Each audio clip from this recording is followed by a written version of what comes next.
Seedfa Academy। परिचय। बच्चों, क्या कोई बता सकता है कि यदि हम एक कटोरे में पेट्रोल भरकर एक कमरे में रख दें तो क्या होगा? पेट्रोल वाष्पित हो जाएगा सर। सही कहा तुमने। आप देखते हैं कि पेट्रोल द्वारा उत्पन्न ऊर्जा वातावरण में वाष्पित हो जाती है, परंतु उस रूप में जो कि प्रयोज्य नहीं है। तथापि अगर वही पेट्रोल हम अपनी बाइक में प्रयोग करते हैं तो वह ऊर्जा के उपयोगी स्रोत में परिवर्तित हो जाता है। बच्चों, इस अध्याय में हम ऊर्जा के पारंपरिक एवं गैर पारंपरिक स्रोतों तथा पर्यावरण पर उनके प्रभाव के संबंध में जानेंगे। उद्देश्य।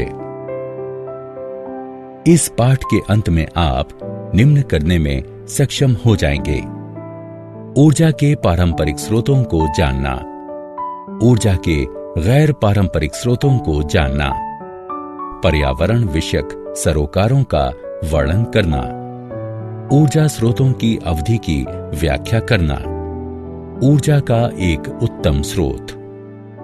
आपके दैनिक जीवन में सारा दिन आपको ढेर सारी ऊर्जा की आवश्यकता पड़ती है। आपके द्वारा की जाने वाली सभी शारीरिक गतिविधियों के लिए ऊर्जा की आवश्यकता होती है। साथ ही यह ऊर्जा उस स्रोत से प्राप्त होती है जो कि आपको कोई भी क्रियाकलाप करने हेतु वांछित ऊर्जा देता है। आपको ये बात ध्यान में रखनी चाहिए कि ऊर्जा का कोई भी उत्तम स्रोत बड़े परिमाण वाला कार्य करने में सहायक होना चाहिए, सरलता से उपलब्ध होना चाहिए, सरलता पूर्वक भंडारण योग्य तथा परिवहन योग्य होना चाहिए, सस्ता होना चाहिए। ऊर्जा के पारंपरिक स्रोत। जीवाश्मी ईंधन। जीवाश्मी ईंधन प्राकृतिक प्रक्रियाओं द्वारा उत्पन्न होते हैं। उनमें कार्बन की प्रतिशतता अत्यधिक होती है। ये ऊर्जा के अनवीकरणीय स्रोत हैं, क्योंकि इन्हें बनने में लाखों वर्ष लगते हैं। इस प्रकार के ईंधन के भंडार चिंताजनक रूप से घटते जा रहे हैं। जीवाश्मी ईंधन निम्नलिखित प्रकार के होते हैं: कोयला, पेट्रोलियम, प्राकृतिक गैस, भारी कच्चा तेल। ऊर्जा के पारंपरिक स्रोत। तापीय विद्युत संयंत्र। तापीय विद्युत संयंत्र एक उद्योग है जहां वाष्प के द्वारा ऊर्जा का उत्पादन किया जाता है। यहां पानी को गर्म किया जाता है और फिर उसे वाष्प में परिवर्तित किया जाता है। यह बारी बारी से एक वाष्प टरबाइन को घुमाती है जो कि एक विद्युत जनित्र को संचालित करता है। इसके टरबाइन से गुजरने के पश्चात वाष्प एक संघनित्र में संघनित हो जाती है तथा जहां ये गर्म की गई थी वहां पुनर्चक्रित हो जाती है। ऊर्जा के पारंपरिक स्रोत। जल विद्युत संयंत्र। जल विद्युत संयंत्र गिरते जल की ऊर्जा से विद्युत उत्पादन करते हैं। जल विद्युत संयंत्र ऊर्जा का नवीकरणीय स्रोत है। जल विद्युत के निम्न लाभ हैं: जल विद्युत सस्ती होती है। जल विद्युत आपूर्ति औद्योगिक उपयोग के लिए सर्वाधिक अनुकूल है। इसमें चूंकि किसी भी प्रकार का जीवाश्म ईंधन नहीं चलता, अतः यह कार्बन डाइऑक्साइड नहीं बनाती। क्या आप जानते हैं, जलने वाला जीवाश्म ईंधन प्रति वर्ष लगभग 21.3 बिलियन टन यानी 21.3 गीगा टन कार्बन डाइऑक्साइड यानी CO2 उत्सर्जित करता है। प्राकृतिक प्रक्रियाएं इसकी केवल आधी मात्रा ही सोख पाती हैं। जैसा कि आप देख सकते हैं, वातावरणीय कार्बन में प्रतिवर्ष 10.65 बिलियन टन की वृद्धि हो जाती है। जैव मात्रा। बायोमास। जैव मात्रा यानी बायोमास ऊर्जा का नवीकरणीय स्रोत है तथा उस जैव सामग्री से उत्पन्न होता है जो कि जीवित अथवा कभी जीवित रहे जीवों से व्युत्पन्न हुई होती है। ऊर्जा के स्रोत के रूप में इसका प्रयोग या तो सीधे ही किया जाता है या दूसरे ऊर्जा उत्पादों जैसे जैव ईंधन आदि में परिवर्तित करके किया जाता है। उदाहरणार्थ वन अपशिष्ट जैसे मृत वृक्ष, शाखाएं, वृक्षों के ठूंठ, प्रांगण कतरने, लकड़ी की छिपटियां एवं शहरी ठोस अपशिष्ट आदि। जैव मात्रा यानी बायोमास में पादप एवं वे जंतु उत्पाद भी सम्मिलित हैं जिन्हें तंतुओं अथवा अन्य औद्योगिक रसायनों में परिवर्तित किया जा सकता है। पवन ऊर्जा। पवन विद्युत पवन ऊर्जा का ऊर्जा के एक उपयोगी रूप में परिवर्तन है, जिससे कि पवन टरबाइनों का प्रयोग करके विद्युत बनाना, पवन चक्कियों द्वारा यांत्रिक विद्युत प्राप्त करना, जल खींचना या जल निकासी करना तथा नोदक जलयानों का संचालन आदि किया जाता है। एक विशाल पवन ऊर्जा फार्म सैकड़ों एकल पवन टरबाइनों पर आधारित होता है, जो कि विद्युत शक्ति पारगमन संजाल से जुड़े होते हैं। समुद्रगामी पवन फार्म की अपेक्षा अधिक बारंबारता के साथ शक्तिशाली पवनों का प्रयोग करते हैं। भूपटल पर उनका दृश्य प्रभाव कम होता है, परंतु निर्माण लागत अपेक्षाकृत अधिक होती है। छोटी तटवर्ती पवन सुविधाएं अलग थलग स्थानों को विद्युत उपलब्ध कराती हैं और जनोपयोगी सुविधाएं देने वाली कंपनियां छोटे घरेलू पवन टरबाइनों द्वारा उत्पादित अतिरिक्त विद्युत की उत्तरोत्तर पुनर्खरीद करती हैं। क्या आप जानते हैं, सभी विशाल टरबाइनों में एक जैसा ही डिजाइन, एक क्षैतिज अक्ष पवन टरबाइन 3 ब्लेडों वाले प्रतिवात रोटर के साथ होता है, जो कि एक लंबे नलीदार टावर की चोटी पर एक नसेल से जुड़ा होता है। किसी पवन फार्म में एकल टरबाइनें एक मध्यम वोल्टीय विद्युत संग्रह प्रणाली एवं संचार तंत्र से परस्पर संबंध होती हैं। एक उपकेंद्र पर यह मध्यम वोल्टीय विद्युत धारा उच्च वोल्टीय विद्युत पारेषण प्रणाली से जुड़कर ट्रांसफार्मर की सहायता से वोल्टेज में वृद्धि कर लेती हैं। ऊर्जा के वैकल्पिक स्रोत। जैसे जैसे हम उन्नति करते गए, हमारी दैनिक जीवन की गतिविधियां भी परिवर्तित होती गईं। अब हमारा अधिकांश कार्य मशीनों द्वारा होता है। इस कारण हमें ऊर्जा के वैकल्पिक स्रोत ढूंढने की आवश्यकता पड़ती है, क्योंकि हमारे प्राकृतिक स्रोत हमारी मशीनों के लिए ऊर्जा उपलब्ध कराने के लिए पर्याप्त नहीं है। उदाहरणों में सम्मिलित हैं सौर ऊर्जा, समुद्र से प्राप्त ऊर्जा, भूतापीय ऊर्जा, आणविक ऊर्जा। सौर ऊर्जा। सौर ऊर्जा सूर्य के विकिरित प्रकाश एवं उसकी ऊष्मा से प्राप्त होती है। इसका उपयोग मनुष्य द्वारा विभिन्न प्रौद्योगिकियों हेतु प्राचीन काल से किया जाता रहा है। सौर ऊर्जा का प्रयोग विनिर्माण तथा नगरीय भवनों के लिए किया जाता है।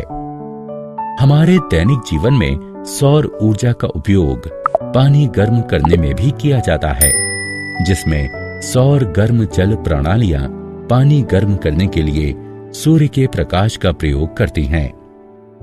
निम्न भौगोलिक अक्षांशों में सौर हीटिंग प्रणालियां घरेलू इस्तेमाल के लिए 60 डिग्री सेल्सियस तक के तापमान पर गर्म पानी उपलब्ध कराती हैं। घरों में पानी गर्म करने के लिए आमतौर पर जिन सौर हीटरों का प्रयोग किया जाता है वे हैं शून्यीकृत नली संग्राहक एवं चमकीले समतल प्लेट संग्राहक। गैर चमकीले प्लास्टिक संग्राहक का प्रयोग साधारणतः स्विमिंग पूलों में किया जाता है। समुद्र से ऊर्जा यानी ज्वारीय ऊर्जा। ज्वारीय ऊर्जा जल विद्युत का एक रूप है, जो कि ज्वार की शक्ति को विद्युत में परिवर्तित करता है। यह ऊर्जा का एक नवीकरणीय स्रोत है। ज्वारीय ऊर्जा समुद्र की लहरों से प्राप्त की जाती है। ज्वारीय बल सामयिक विभिन्नता के साथ चंद्रमा के गुरुत्वीय खिंचाव के कारण उत्पन्न होता है। यह बल समुद्र में गति या विद्युत प्रवाह उत्पन्न करता है। सशक्त आकर्षण के कारण समुद्र में जल स्तर बढ़ जाता है। इससे समुद्र के मध्य में स्थित जल तटों की ओर बढ़ता है और ज्वार भाटा आ जाता है। ये एक सुनिश्चित घटना है जो कि धरती के इर्द गिर्द स्थित चंद्रमा की कक्षा के एक निश्चित पैटर्न के कारण घटती है। ज्वार से उत्पन्न ऊर्जा समुद्र के किसी संकरे मुख्य द्वार पर बांध बनाकर संचित की जाती है। तब बांध के मुख्य द्वार पर एक टरबाइन लगा दी जाती है जो कि इस ज्वारीय ऊर्जा को विद्युत में परिवर्तित करती रहती है। समुद्र से ऊर्जा। तरंग ऊर्जा। तरंग ऊर्जा समुद्री तरंगों से उत्पादित ऊर्जा है। इस ऊर्जा का प्रयोग हम उपयोगी कार्यों जैसे विद्युत उत्पादन, जल विलवणन अथवा जलाशयों में जल को पंप करने आदि में कर सकते हैं। तरंगें समुद्र की सतह पर पवन के गुजरने के कारण उत्पन्न होती हैं। जहां तक तरंगें वायु की गति से धीमी होती हैं, वायु से तरंगों में ऊर्जा स्थानांतरित हो जाती है।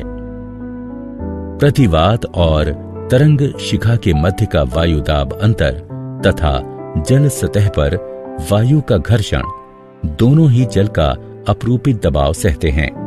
इससे तरंगें बढ़ती हैं और परिणाम स्वरूप तरंग ऊर्जा के उत्पादन में सहायता मिलती है। समुद्र से ऊर्जा। महासागरीय तापीय ऊर्जा। महासागरीय तापीय ऊर्जा अपेक्षाकृत ठंडे गहरे पृष्ठ एवं अपेक्षाकृत गर्म उथले पृष्ठ वाले जल के तापमानीय अंतर का प्रयोग एक हीट इंजन को चलाने में करती है और ऊर्जा का एक उपयोगी रूप मुख्यतः विद्युत उत्पादित करती है। बहुत अधिक तापमानीय अंतर के साथ चलाए जाने पर हीट इंजन अधिक कार्यक्षमता एवं शक्ति प्रदान करता है। महासागरों में पृष्ठ तथा गहरे जल का तापमानीय अंतर उष्ण कटिबंधीय क्षेत्रों में सर्वाधिक होता है, जबकि अन्य क्षेत्रों में 20 से 25 डिग्री सेल्सियस के मध्य रहता है। जब पृष्ठीय जल पर्याप्त रूप से गर्म हो जाता है, तब उसे वाष्पशील तरल पदार्थ अमोनिया को गर्म करने के लिए प्रयोग में लाया जाता है। फिर अमोनिया की वाष्प एक टरबाइन को चलाने के काम में लाई जाती है।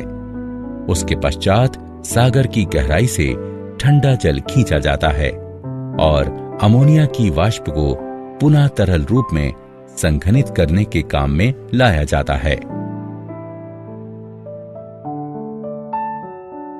क्या आप जानते हैं, धरती ऊपरी वातावरण पर 174 पीटावाट यानी पीडब्ल्यू सूर्य विकिरण ग्रहण करती है। इसका लगभग 30% वापस अंतरिक्ष की ओर परावर्तित हो जाता है, जबकि शेष 70% बादलों, महासागरों तथा स्थल खंडों द्वारा अवशोषित कर लिया जाता है। भूतापीय ऊर्जा। भूतापीय ऊर्जा एक ऐसी तापीय ऊर्जा है जो भूमि के अंदर उत्पन्न एवं संचित होती है। पिघली चट्टानें भूपर्पटी के गहरे गर्म क्षेत्रों में बनती हैं। ताप धरती की गहराई से आसपास की ठंडी चट्टानों की ओर परिचालित होता है। कुछ चट्टानें उच्च तापमान एवं उच्च दबाव के कारण पिघलती हैं। इससे चट्टानें एवं भूपर्पटी का जल कभी कभी तो 370 डिग्री सेल्सियस तक तप्त हो जाता है। भूतापीय ऊर्जा का उपयोग गर्म झरनों एवं अंतरिक्ष तापन में किया जाता है। नाभिकीय ऊर्जा। नाभिकीय ऊर्जा ताप एवं विद्युत के उत्पादन के लिए अनवरत नाभिकीय विखंडन का उपयोग करती है। यह ऊर्जा का चिरस्थायी स्रोत है, जो कि कार्बन उत्सर्जनों को घटाता है। नाभिकीय ऊर्जा एक प्रक्रिया द्वारा उत्पन्न होती है जिसे नाभिकीय विखंडन कहते हैं।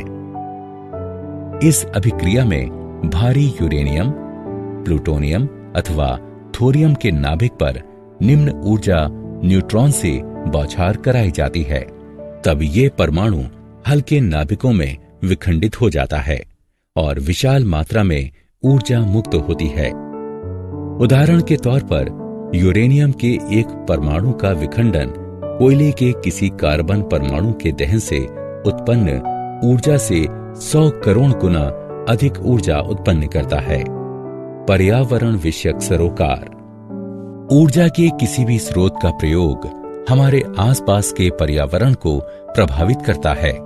अतः किसी भी ऊर्जा स्रोत के दोहन से पूर्व यह सुनिश्चित कर लिया जाना चाहिए कि इससे न तो पर्यावरण संतुलन बाधित हो और न विधि अवहेलना हो। नवीकरणीय ऊर्जा स्रोत अधिक समय तक चलते हैं क्योंकि वे उत्पादन करते रहते हैं, जबकि अनवीकरणीय ऊर्जा स्रोत समाप्त हो जाते हैं। ऊर्जा के चयन, प्रयुक्त हो रही ऊर्जा के उद्देश्य तथा ऊर्जा के वास्तविक उपयोग में हमें ईमानदार होना चाहिए। सारांश। आइए हमने जो कुछ सीखा है उसे संक्षेप में दोहराएं। ऊर्जा के अच्छे स्रोत का प्रयोग करना लाभकारी है। ऊर्जा के पारंपरिक स्रोतों में जीवाश्म ईंधन, तापीय विद्युत संयंत्र तथा जल विद्युत संयंत्र सम्मिलित हैं। ऊर्जा के पारंपरिक स्रोत जैव मात्रा यानी बायोमास तथा पवन ऊर्जा के प्रयोग से संशोधित हुए हैं। सौर ऊर्जा, समुद्रों से प्राप्त ऊर्जा, भूतापीय ऊर्जा एवं नाभिकीय ऊर्जा सभी ऊर्जा के वैकल्पिक स्रोत हैं। ऊर्जा के नवीकरणीय स्रोत अधिक समय तक बने रहते हैं।